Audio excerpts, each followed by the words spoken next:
எந்த அடிப்படையில எதிர்பார்ப்பு இருக்குதுன்னு சொன்னா, தேர்தல்ல கொடுத்த வாக்குறுதிகள் அது எந்த அளவுக்கு நிறைவேற்றப்படுகிறது என்பதை ரொம்ப கவனமாக மக்கள் பார்த்து கொண்டிருக்கிறார்கள்.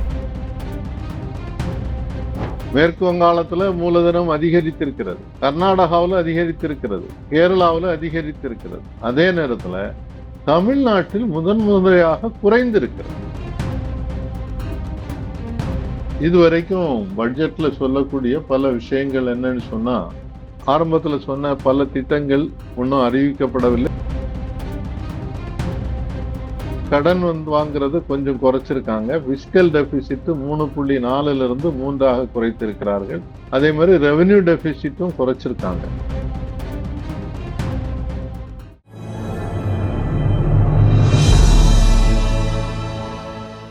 தமிழ் நியூஸ் நேரல் வணக்கம். இன்றைய நேர்காணலில் நம்முடைய இருப்பவர் அரசியல் விமர்சகர், பொருளாதார அறிஞர், மரியாதைக்குரிய திரு தாமஸ் பிராங்கோ அவர்கள். சார் வணக்கம்.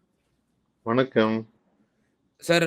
தமிழக பட்ஜெட் தாக்கல் செஞ்சிருக்கிறாங்க. தமிழக வெற்றி கழகத்தினுடைய முதல் பட்ஜெட் தாக்கல் அப்படின்னு கூட இதை சொல்லலாம். ஸோ இதுல பல எதிர்பார்ப்புகளுக்கு மத்தியில, பெரிய பரபரப்பான அரசியல் சூழ்நிலைக்கு மத்தியில இந்த பட்ஜெட் தாக்கல் செய்யப்பட்டிருக்கு.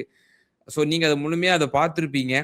இதுல இருக்கக்கூடிய குறை நிறைகள் இவை பற்றி கொஞ்சம் விரிவா எங்க நேயர்களுக்கு விளக்க முடியுமா சார்? இந்த பட்ஜெட் தமிழக வெற்றி கழகத்தினுடைய முதல் பட்ஜெட் என்ற முறையில பெரிய எதிர்பார்ப்புகளோடு மக்கள் காத்திருக்கிறார்கள். எந்த அடிப்படையில எதிர்பார்ப்பு இருக்குதுன்னு சொன்னா, தேர்தல்ல கொடுத்த வாக்குறுதிகள் என்னென்ன செய்வோம்னு சொன்னாங்க இல்லையா, அது எந்த அளவுக்கு நிறைவேற்றப்படுகிறது என்பதை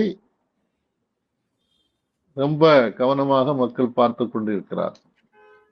குறிப்பாக பெண்கள் மற்றும் குழந்தைகள் வளர்ச்சியை பொறுத்தவரையில கொடுத்த வாக்குறுதி என்னன்னு சொன்னா, மாதம் 2500 ரூபாய் பெண்கள் தலைவர்களாக இருக்கக்கூடிய குடும்பங்களுக்கு நிதியாக கொடுக்கப்படும் சொல்லியிருந்தாங்க.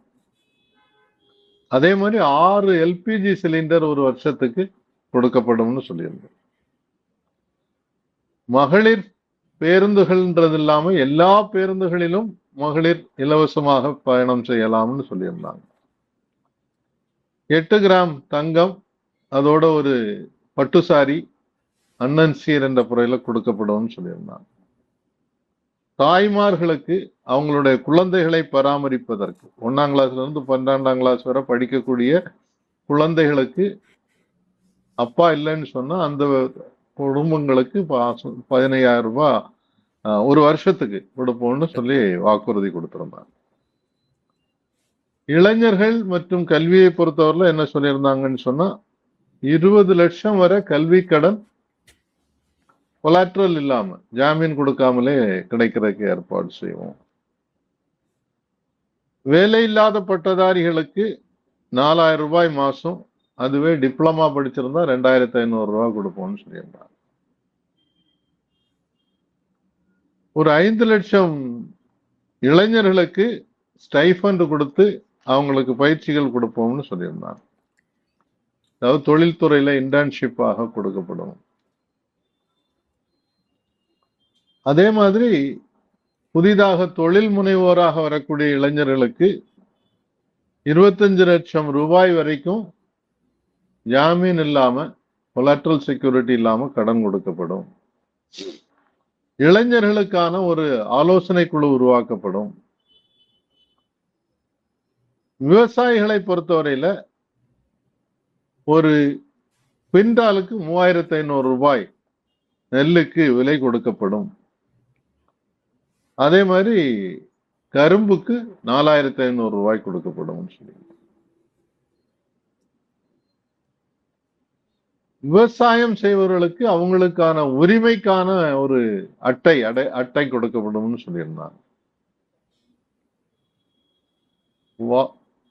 குத்தகை விவசாயிகளுக்கு 10,000 ரூபாய் கொடுக்கப்படும். அப்ப அவங்களுக்கும் அதே மாதிரி விவசாய கூலிகளுக்கு கொடுக்கப்படும் சொல்லியிருந்தாங்க. ஒரு 15,000 கோடியில ஒரு சிறப்பு காப்பீடு திட்டம் சிறு குறு தொழில்களுக்காக கொண்டு வரப்படும். மின்சார கட்டணம் இந்த பீக் அவர், நார்மல் அவர்னு சொல்றாங்க. அந்த பீக் அவர்ல இருக்கக்கூடிய நிறைய செலவாகக்கூடிய அந்த நேரத்துல கூடுதல் வசூல் பண்ணிட்டு இருந்தாங்க. அது நிறுத்திடுவோம் அப்படின்னா, ஒவ்வொரு கைத்தறி தொழிலாளர்களுக்கும் ஒரு வருஷத்துக்கு 30,000 ரூபாய் கொடுக்கப்படும் சொல்லியிருந்தாங்க. 500 யூனிட் வரைக்கும் கைத்தறி வைத்திருக்கக்கூடியவர்களுக்கு இலவசமாக மின்சாரம் கொடுக்கப்படும். அதே மாதிரி பவர்லூம் வச்சிருக்கிறவங்களுக்கு 1500 யூனிட் கொடுக்கப்படும்ன்றதெல்லாம் அவங்க கொடுத்திருந்த தேர்தல் வாக்குறுதிகள்ல சிலவற்றை மட்டும் நான் பட்டியலிட்டு சொல்லி. இது ஒரு பக்கம். ரெண்டாவது, சமீபத்துல 2 நாளைக்கு முன்னால பிசினஸ் ஸ்டாண்டர்ட்ல ஒரு அறிக்கை வந்திருக்கிறது. புதிதாக பொறுப்பேற்ற முதல்வர்கள் இருக்கக்கூடிய மாநிலங்கள், அதுல கர்நாடகாவையும் சேர்த்து சொல்றாங்க. கேரளா, தமிழ்நாடு, மேற்கு வங்காளம், கர்நாடகா. கர்நாடகாவில் முதலமைச்சர் மாறி இருக்கிறத வச்சு சொல்றாங்க. இந்த 4 மாநிலங்கள்ல தொழில் முதலீடுகள் எப்படி அதிகரித்திருக்கிறது அப்படின்றத பற்றி ஒரு அறிக்கை வந்து. இது ஆச்சரியமானது என்னன்னு சொன்னா, இதுக்கு இந்த அரசாங்கம் தான் பொறுப்புன்னு சொல்ல முடியாது. இவங்க இப்பதான் ஆட்சிக்கு வந்திருக்காங்க. ஆனா ரொம்ப கவலையோட பார்க்க வேண்டிய விஷயம் என்னன்னா, 3 மாசத்துல மேற்கு வங்காளத்துல மூலதனம் அதிகரித்திருக்கிறது, கர்நாடகாவில் அதிகரித்திருக்கிறது, கேரளாவில் அதிகரித்திருக்கிறது. அதே நேரத்துல தமிழ்நாட்டில் முதன்முறையாக குறைந்திருக்கிறது. போன வருஷம் வரைக்கும் நமக்கு நிலைமை வித்தியாசமாக இருந்தது. நம்மளுடைய முதலீடுகள் அதிகரித்து கொண்டே இருந்தது. அப்போ அதற்கு என்ன செய்ய போறாங்கன்றது பட்ஜெட்ல ஒரு எதிர்பார்ப்பு இருக்கிறது. இந்த அரசாங்கம் என்ன செய்ய போகிறது? நான் கவலையோட பார்க்கக்கூடிய இன்னொரு விஷயம் என்னன்னு சொன்னா, தமிழ்நாட்டினுடைய வளர்ச்சிக்கு ஆலோசனை சொல்றதுக்கு டாக்டர் மாண்டேக் சிங் அலுவாலியாவை நியமித்திருக்கிறார். அவர் மன்மோகன் சிங் அவரோட ஆட்சி காலத்துல 5 இயர் பிளான்ஸ் கமிஷனுடைய ஹெட்டா இருந்தார் இல்லையா? ஆமா, நிதி கமிஷனுடைய தலைவராக இருந்தாரு. அவர் இந்த தாராளமயமாக்குதல் கொள்கையை முழுமையாக அமுல்படுத்துறதுக்கு காரணமா இருந்தவர் அவர். LPG liberalisation, privatisation, globalisation. Narasimha Rao அவர்களோட பீரியட்ல அது கொண்டு வரப்பட்டது. அதுதான் இந்த ஏற்றத்தாழ்வுகள் அதிகரிக்கிறதுக்கு காரணமாச்சு. சாதாரண மக்கள் பின்தங்க மக்களாக மாறினாங்க. அப்படிப்பட்ட ஒரு சிலரை காங்கிரசினுடைய ஆலோசனையில தான் கொண்டு வந்திருக்கிறாங்கன்னு நினைக்கிறேன். அவருடைய ஆலோசனைகளை பின்பற்றி இவங்க என்ன செய்ய போறாங்கன்றது கவலையோட பார்க்க வேண்டியது. ஏன்னா ஏற்கனவே இருந்ததுல நோபல் பரிசு பெற்ற பொருளாதார நிபுணர் இருந்தாரு. அதாவது சமூக சிந்தனை, சமூக வளர்ச்சிக்காக ரொம்ப குரல் கொடுக்கக்கூடியவர். அமர்த்தியா சென்னோட சேர்ந்து புத்தகங்கள் எழுதியவர். அவரெல்லாம் ஆலோசனை குழுவில் இருந்தாங்க. ரகுராம் ராஜன் இருந்தாரு. இப்ப இந்த மாதிரி ஒரு ஆளை கொண்டு வந்திருக்கிறது குழப்பமாக இருக்கு. இந்த சூழ்நிலையில இந்த பட்ஜெட்ல என்ன நடந்திருக்கிறது இதுவரைக்கும் அப்படின்னு பாத்தீங்கன்னு சொன்னா, சில வரவேற்க தகுந்த அம்சங்கள். ஒண்ணு பட்ஜெட்டுடைய ஒரு சம்மரி ஒரு சிட்டிசன்ஸ் ரிப்போர்ட் அப்படின்ற மாதிரி ஒரு சாதாரண மனிதன் பார்த்து தெரிந்து கொள்வதற்குன்றதுக்கு ஒரு அறிக்கையை கொடுத்திருக்கிறாங்க. அதுல மொத்த ஒதுக்கீடு இது எல்லாமே கொடுத்திருக்காங்க. இதுல பாசிட்டிவா பார்க்க வேண்டியது என்னன்னு சொன்னா, கடன் வாங்குறது கொஞ்சம் குறைச்சிருக்காங்க. பிஸ்கல் டெபிசிட் 3.4 இருந்து 3 குறைத்திருக்கிறார்கள். அதே மாதிரி ரெவென்யூ டெபிசிட்டும் குறைச்சிருக்காங்க. ஏன்னா இந்த அரசாங்கத்துக்கு மேல வைத்துக் கொண்டிருந்த ஒரு மிகப்பெரிய விமர்சனம் என்னன்னாக்கி, நிறைய கடன் வாங்கிட்டே இருக்காங்கன்னு சொல்லி. கடன் வாங்குறது தப்பு இல்லைன்றது என்னுடைய கருத்து. அந்த கடனை எதுக்காக பயன்படுத்துகிறோம் அப்படின்றதுதான் முக்கியம். அந்த விதத்துல பாத்தீங்கன்னு சொன்னா, கடனை குறைச்சிருக்கிறது ஒரு விதத்துல, மூலதனம் பெரிய அளவு குறைக்கப்படவில்லை.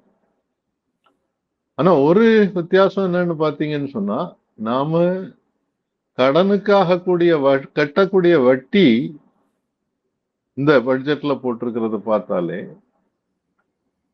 எவ்வளவு மூலதனம் கேபிட்டல் இன்வெஸ்ட்மெண்ட்னு சொல்றோம், துறைகளுக்கான ஒதுக்கீடு, வளர்ச்சிக்காக ஒதுக்கீடு, அது 57,000 கோடி, தானா வட்டி 67,000 கோடி இந்த மாதிரி இருக்கு. அப்போ நிறைய கடனுக்கான வட்டி கொடுக்கிறோம்ன்றது இன்னும் தொடர்கிறது. அது உடனடியாக நிறுத்தவும் முடியாது, அதுக்கு அவசியமும் இல்லை. ஆனால் அந்த பயன்படுத்தி என்ன செய்ய போகிறோம்ன்றதுதான் ரொம்ப முக்கியம். அதுல பார்க்கும்போது இதுவரைக்கும் பட்ஜெட்ல சொல்லக்கூடிய பல விஷயங்கள் என்னன்னு சொன்னா, ஒன்று அந்த நான் ஆரம்பத்துல சொன்ன பல திட்டங்கள் ஒன்றும் அறிவிக்கப்படவில்லை. ஒண்ணே ஒண்ணு உடனடியாக அறிவிச்சிருக்கிறாங்க. அதாவது என்னன்னு சொன்னா, அண்ணன் சீர்திட்டம். 8 கிராம் தங்கமும் பட்டு சாரியும் திருமணமாகக்கூடிய பெண்களுக்கு கொடுக்கிற திட்டத்தை அறிவித்திருக்கிறார்கள். அதுக்காக நிதி ஒதுக்கீடு செய்யப்பட்டிருக்கிறது. தாழ்த்தப்பட்ட பிற்படுத்தப்பட்ட மக்கள் மத்தியில் நிலம் இல்லாதவர்களுக்கு நிலம், அதே மாதிரி விவசாய கூலிகளாக இருக்கக்கூடியவர்கள் விவசாயிகளாக மாற்றுவதற்கான ஒரு திட்டம் அப்படின்னு சொல்லி மண்ணின் மகள் திட்டம்னு சொல்லி கொண்டு வந்திருக்காங்க. அதுல 20 கோடி ரூபாய் இப்போதைக்கு ஒதுக்கி இருக்காங்க. இது அந்த தாழ்த்தப்பட்ட பிற்படுத்தப்பட்ட மக்கள் மத்தியில குறிப்பாக அந்த குழந்தைகளுக்காக, பெண்களுக்காகன்னு சொல்லி அந்த திட்டம் ஒதுக்கப்பட்டிருக்கிறது. அதை பாசிட்டிவா பார்க்க வேண்டியது. அடுத்து பாத்தீங்கன்னு சொன்னா, கல்விக்கான நிதி ஒதுக்கீடு உயர்கல்வியாக இருக்கட்டும், பள்ளி கல்வியாக இருக்கட்டும் அதிகரிக்கப்பட்டிருக்கிறது. அந்த ஃபிகர்ஸ் கொடுத்திருக்கிறாங்க. பட்ஜெட் போன பட்ஜெட்ல எவ்வளவு சொன்னது, ரிவைஸ்ட் எஸ்டிமேட் எவ்வளவு, இந்த பட்ஜெட் எவ்வளவுன்றதை பொறுத்தவரையில நிதி ஒதுக்கீடு கல்வித்துறை, நீர்வளத்துறை இதுக்கெல்லாம் நல்லா இருக்கு. முதியோருக்காக வசதிகள் உருவாக்குவதற்காக நிதி கூடுதலாக ஒதுக்கப்பட்டிருக்கிறது. திருப்பூர்ல ஒரு டெக்ஸ்டைல் டெக்னாலஜி சென்டர்னு சொல்லி அதுக்காக தனியாக நிதி ஒதுக்கப்பட்டிருக்கிறது.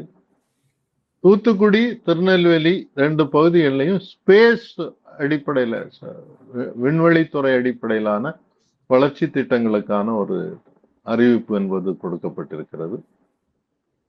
மதுரையில ஒரு கல்லூரி, அதாவது சட்டக்கல்லூரி தொடங்குவதற்கான திட்டம் அறிவிக்கப்பட்டிருக்கிறது. இப்படி நல்ல திட்டங்கள் நிறைய அறிவித்திருக்கிறாங்க. ஆனா நான் கொஞ்சம் கவலையோட பார்க்கக்கூடியது என்னன்னு சொன்னா, சிறு குறு தொழில்களுக்கு வளர்ச்சிக்காக போதுமான அளவுக்கு நிதி ஒதுக்கப்படவில்லைன்னு பார்க்கிறோம். 1 லட்சம் இளைஞர்களுக்கு தொழில் முனைவோராகுவதற்கான பயிற்சி கொடுக்கிறோம்னு சொல்லி அதுக்காக ஒதுக்கியிருக்காங்க. 1 லட்சம் பேர்ல 10,000 பேருக்கு தொழில் முனைவோராக முடிஞ்சாலே அது பெரிய சாதனையாக இருக்கும். ஏன்னா இன்றைக்கு புதிய தொழில் தொடங்கி சிறப்பாக செயல்படுத்துவது என்பது அவ்வளவு எளிதான விஷயம் இல்லை. பயிற்சி மட்டும் போதாது, கண்கூடா பார்க்கிறோம். பேங்க்ல கடன் கொடுத்தா புதிய தொழில் முனைவோராக வரக்கூடியவங்க 1 வருஷத்துல 2 வருஷத்துல 3 வருஷத்துல நஷ்டம் அடைந்து அந்த தொழில்களை விட்டுட்டு ஓடிடுறாங்க. ஆனா தொழில்ல நீங்க முன்னேறணும்னா புதுசா தொழில் தொடங்கும் போது அதற்கான சூழல், மொத்த பொருளாதாரமும் நல்லா வளரும் போதுதான் தொழில்கள் வளரும். இன்னொன்னு, வீட்டுக்கு வீடு ஒரே தொழிலை செய்துட்டு இருந்தீங்கன்னா போட்டி அதிகமாயிரும் உங்களுக்கு. நீங்க தையல் வச்சுக்கிடுங்களேன், ஒரு கிராமத்துல ஒரு 10 பேர் தையல் தைக்க ஆரம்பிச்சுட்டாங்கன்னாக்கி யாராவது 1-2 பேர் தான் சர்வே ஆக முடியும், மீதி எல்லாம் தோத்துப்போம். இந்த மாதிரி தொழில் முனைவோர்கள் மத்தியில பெரிய சிக்கல்கள் இருக்கு.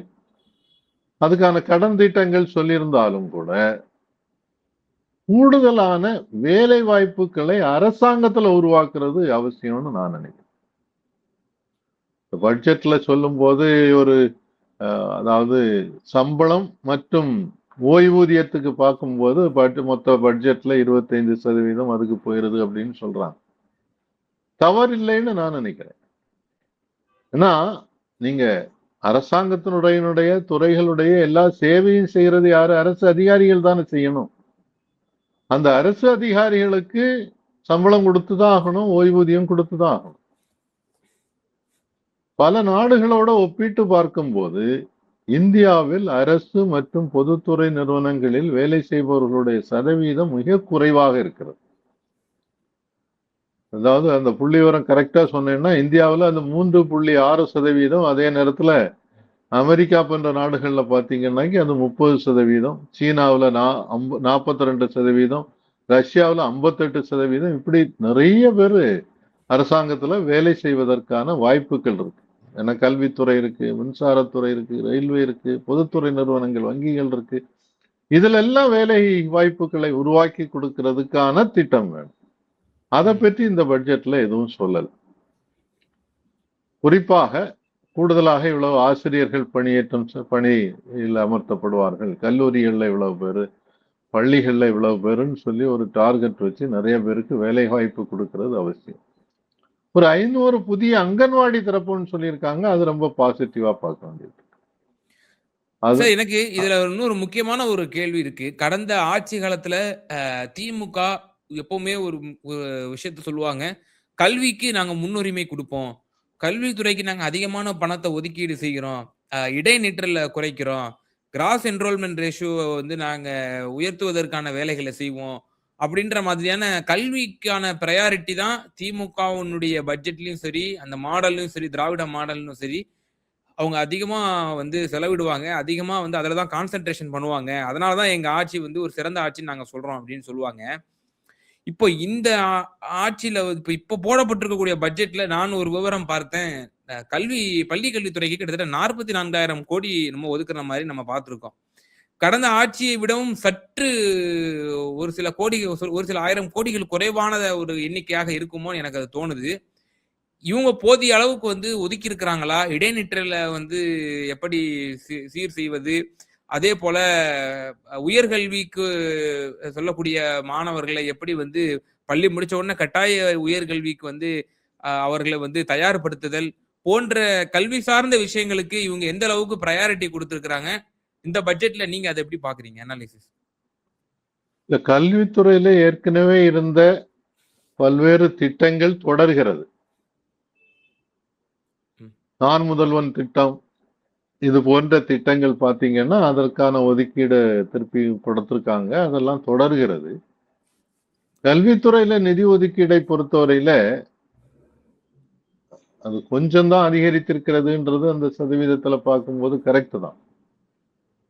ஆனா அதுல கொஞ்சம் கவலையோட பார்க்க வேண்டிய ஒரு விஷயம், நான் இதுல பட்ஜெட்டுக்கு அப்பாற்பட்டு பேசுறேன். சில நாட்களுக்கு முன்னால பத்திரிகையில செய்தி வந்தது. ஆஸ்திரேலியாவுக்கு இங்க தமிழ்நாட்டுல ஒரு பல்கலைக்கழகம் தொடங்குவதற்காக அனுமதி கொடுக்கிறதா. ஒரு வெளிநாட்டு பல்கலைக்கழகம் வரும்போது இங்க இருக்கக்கூடிய பல்கலைக்கழகங்கள் பின்தங்கி போவதற்கான வாய்ப்பு இருக்கிறது. ஏன்னா நம்ம கொஞ்சம் வசதியானவங்களுக்கெல்லாம் அந்த ஒரு மோகம் இருக்கும். வெளிநாட்டு யூனிவர்சிட்டி 3 வருஷம் இங்க படிச்சாச்சுன்னா 1 வருஷம் அங்க வெளிநாட்டுக்கு கூட்டிட்டு போவாங்க. இதுல எல்லாம் மோகம் இருக்கிறது.